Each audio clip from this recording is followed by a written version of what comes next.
नमस्कार साथियों। आज हम अपनी क्लास में टॉपिक शिक्षा मनोविज्ञान का महत्व अथवा शिक्षा मनोविज्ञान का शिक्षा के क्षेत्र में योगदान, इसके दूसरे भाग का पार्ट 2 का अध्ययन करने जा रहे हैं। और हमने अपनी इससे पिछली क्लास में शिक्षा मनोविज्ञान के महत्व का फर्स्ट पार्ट का क्या किया था, अध्ययन किया था। वहाँ हमने बतलाया कि जो शिक्षा मनोविज्ञान है, शिक्षा मनोविज्ञान ने शिक्षा के क्षेत्र में क्या क्या अपना योगदान दिया है। तो वहाँ हमने सबसे आपको पहले बताया, सर्वप्रथम बाल केंद्रित शिक्षा, यानी जो प्राचीन काल में जो शिक्षा व्यवस्था थी वो शिक्षक केंद्रित अथवा विषय केंद्रित होती थी, उसको उसने शिक्षक केंद्रित अथवा विषय केंद्रित से हटाकर क्या कर दिया, बाल केंद्रित कर दिया। यानी आधुनिक शिक्षा व्यवस्था में जो शिक्षा की जो समस्त व्यवस्थाएं अथवा प्रबंधन हुआ वो बालक को केंद्र में मानकर किया जाएगा। तो इस प्रकार से जो शिक्षा मनोविज्ञान की सर्वाधिक महत्वपूर्ण देन क्या है, बाल केंद्रित शिक्षा है।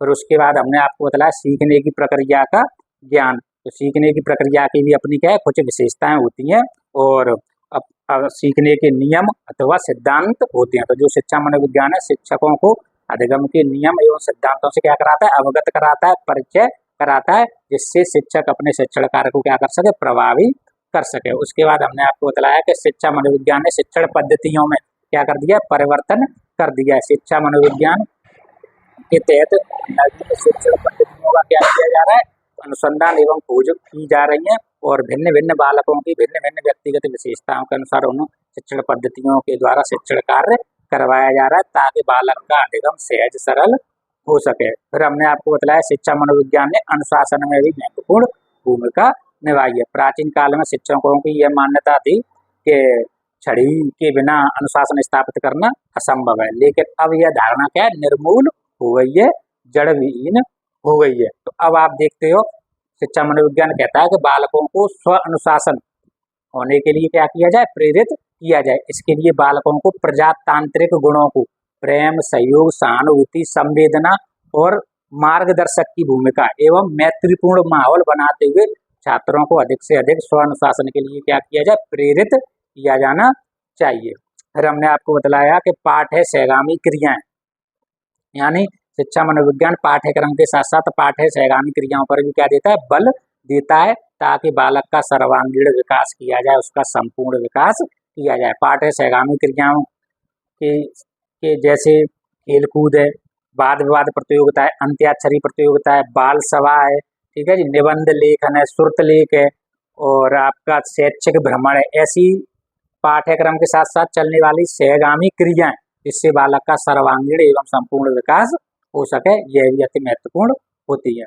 फिर हमने बताया कि शिक्षा मनोविज्ञान ने पाठ्यक्रम को भी क्या है, महत्वपूर्ण माना है। पाठ्यक्रम में भी आवश्यक संशोधन किए हैं। शिक्षा मनोविज्ञान ने बालक की व्यक्तिगत योग्यता, रुचि, आयु स्तर, क्षमताओं आदि को ध्यान में रखते हुए उनके अनुसार भिन्न भिन्न प्रकार के पाठ्यक्रमों को क्या किया, निर्मित किया, ताकि प्रत्येक बालक अपनी रुचि एवं योग्यता के अनुसार क्या कर सके, पाठ्यक्रम का चयन कर सके और अपना अधिगम कर सके। इस प्रकार हमने अपनी पिछली क्लास में आपको शिक्षा मनोविज्ञान का शिक्षा के क्षेत्र में क्या क्या योगदान था उनका अध्ययन किया और आज अब हम इसके दूसरे पाठ का अध्ययन करने जा रहे हैं।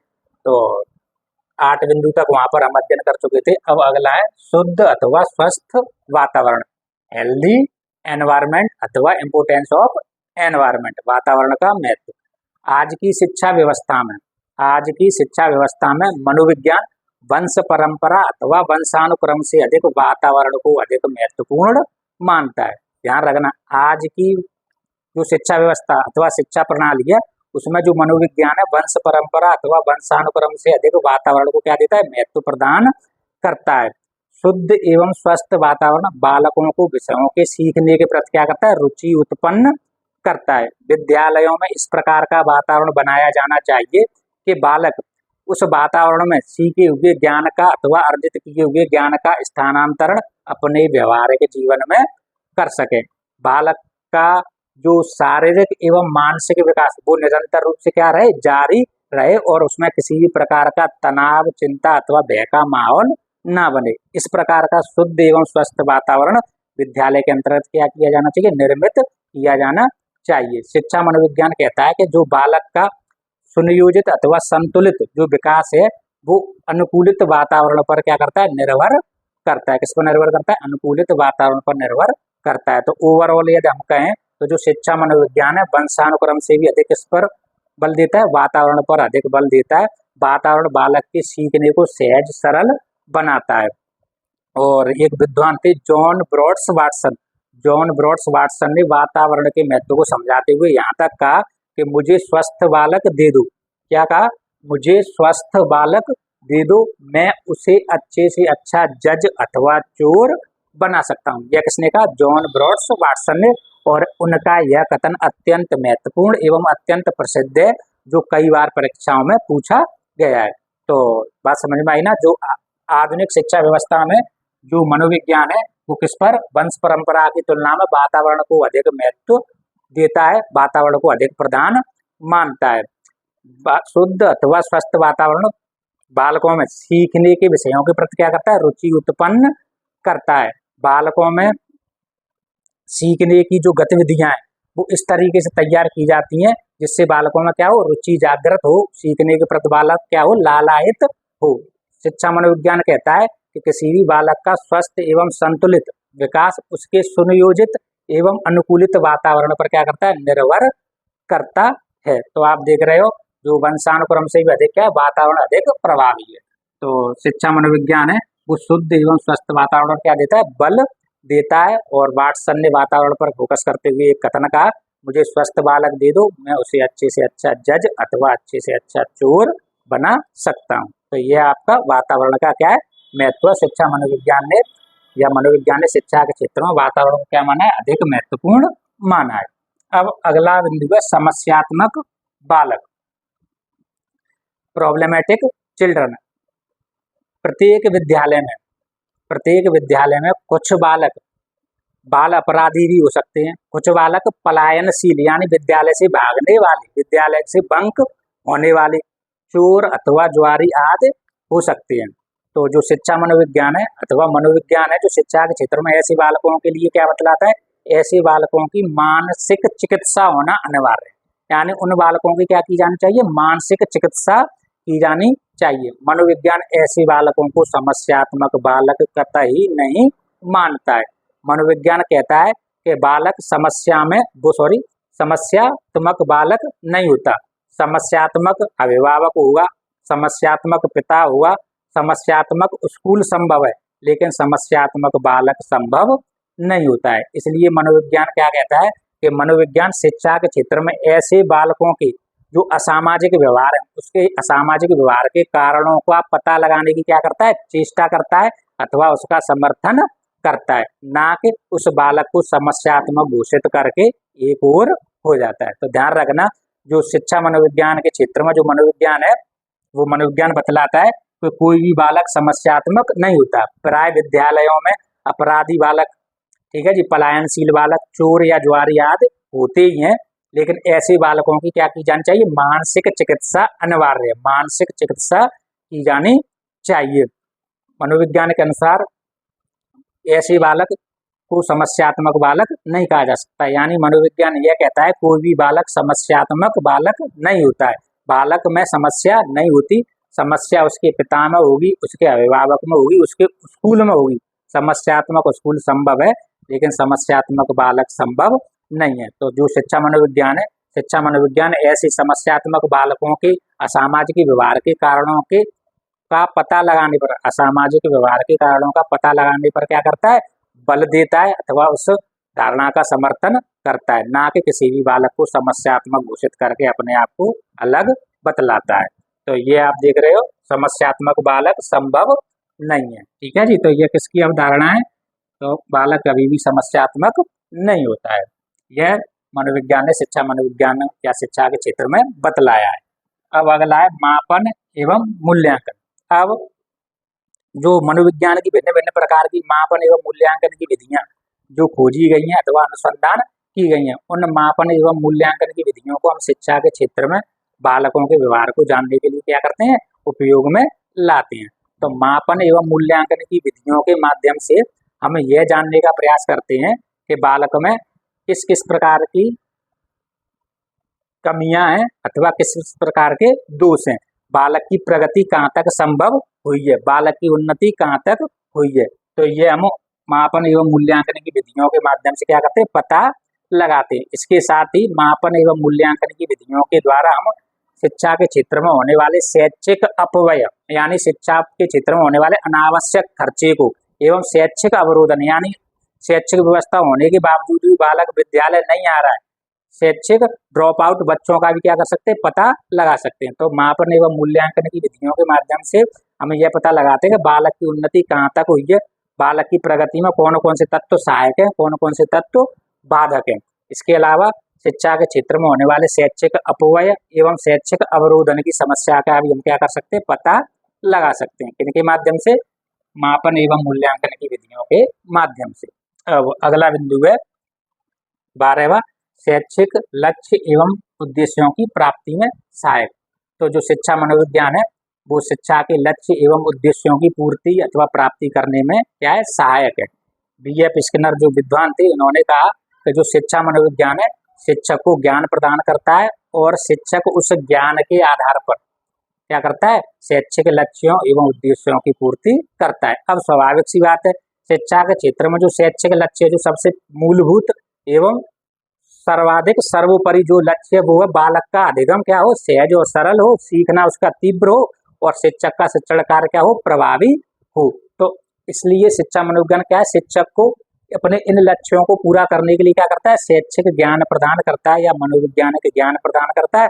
उन मनोवैज्ञानिक ज्ञान के आधार पर शिक्षक क्या करता है, अपने शिक्षण को प्रभावी बनाता है और अधिगम को सहज सरल सुलभ और तीव्र करता है। इसके माध्यम से क्या है, शैक्षिक लक्ष्य एवं उद्देश्यों की पूर्ति अथवा प्राप्ति पूर्ण होती है। अब अगला है बिंदु 13, अनुसंधान रिसर्च।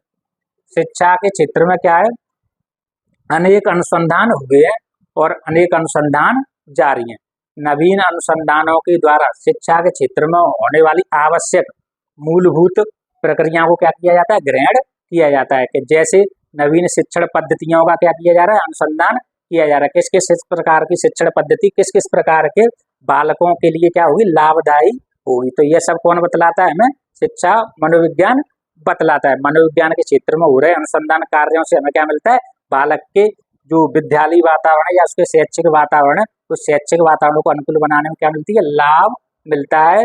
वो हमारे लिए क्या होती है, सहयोगी होती है। तो अनुसंधान कार्य क्या है, लगातार जारी है और अनुसंधान होने की संभावना भी है। तो जैसी जैसी विद्यालयों में अथवा बालक के अधिगम में जो जो समस्याएं आती हैं, उन समस्याओं के समाधान के लिए मनोविज्ञान के क्षेत्र में क्या होते हैं, अनुसंधान कार्य होते हैं, जिसके परिणाम स्वरूप उन समस्याओं के समाधान हेतु आवश्यक शिक्षण पद्धतियां अथवा अन्य आवश्यक निर्देश मनोविज्ञान हमको प्रदान करता है या देता है। तो अनुसंधान कार्यों में भी क्या है, शिक्षा मनोविज्ञान का योगदान है।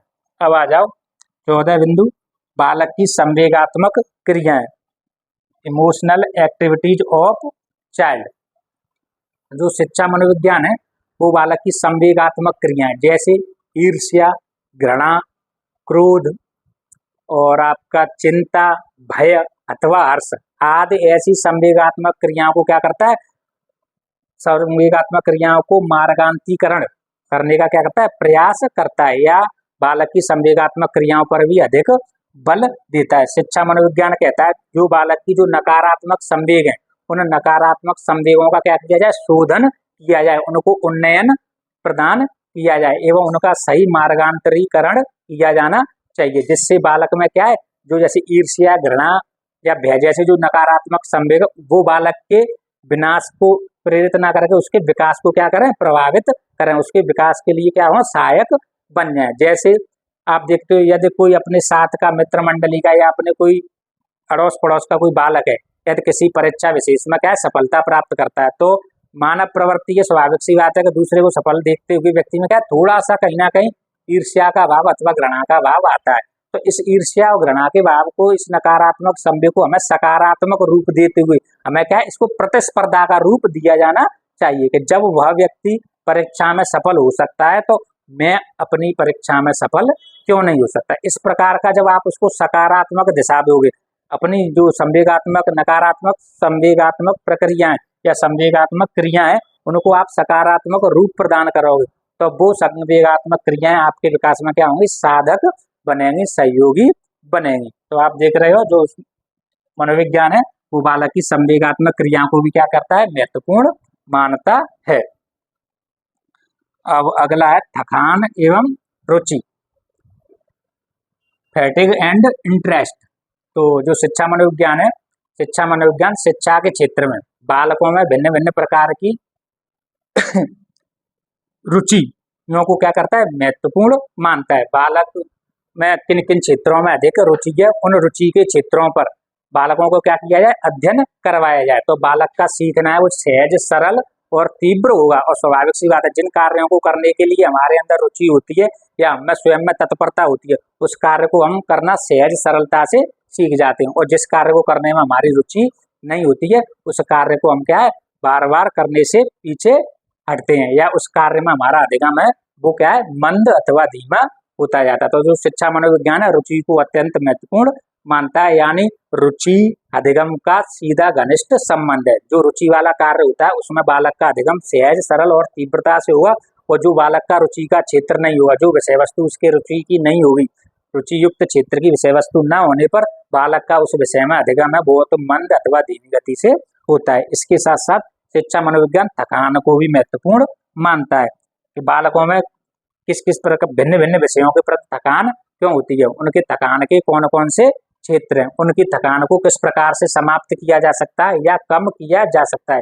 ये सारी इन सारी प्रणालियों का अध्ययन कौन करता है, शिक्षा मनोविज्ञान करता है। तो जब आप भी देखते हो कि थकान, अब जैसे ग्रीष्म काल की ऋतु है तो भीषण गर्मी या दोपहर के समय में क्या थकान बालक को अधिक होती है। तो विद्यालय में आप देखते हो जब समय सारणी बनाई जाती है तो समय सारणी बनाते समय जो कठिन अथवा जटिल विषय होते हैं उनका जो कालांश अथवा पीरियड है वो प्रारंभ में ही रखा जाता है। क्यों? क्योंकि यदि छुट्टी के समय पर यदि आप गणित जैसे विषय का अध्यापन कार्य कराओगे तो उस समय बालक क्या अधिक थकान अनुभव करेगा। दिन भर विद्यालय में कार्य करते हुए अथवा अध्ययन कार्य करते हुए विद्यालय के अंतिम समय में क्या होगा, अत्यधिक थकावट युक्त बालक होगा। तो उस समय आप देख रहे हो जब थकान अधिक होगी तो उसका सीखना क्या होगा, कम होगा, अधिगम कम होगा। तो शिक्षा मनोविज्ञान थकान एवं रुचि के महत्व को भी क्या करता है, बतलाता है। इनका अधिगम में क्या योगदान है तथा बालक शिक्षक के शिक्षण में यह किस प्रकार से सहायक हो सकते हैं, यह हमें कौन बतलाता है, शिक्षा मनोविज्ञान बतलाता है।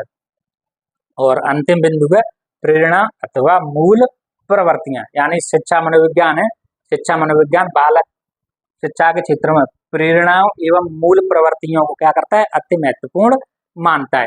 शिक्षक बालकों को सीखने के लिए अधिक से अधिक प्रेरित करके उन्हें क्या करता है, मानसिक रूप से तैयार करता है। और बालकों की जो मूल प्रवृत्तियां होती हैं, मूल प्रवृत्तियां बालकों को क्या करती हैं, सीखने के लिए क्या करती हैं, प्रेरित करती हैं अथवा किसी भी प्रकार के कार्य एवं व्यवहार को दर्शाने के लिए क्या करती हैं, उसे सहायक होती हैं। कौन होती हैं, मूल प्रवृत्तियां।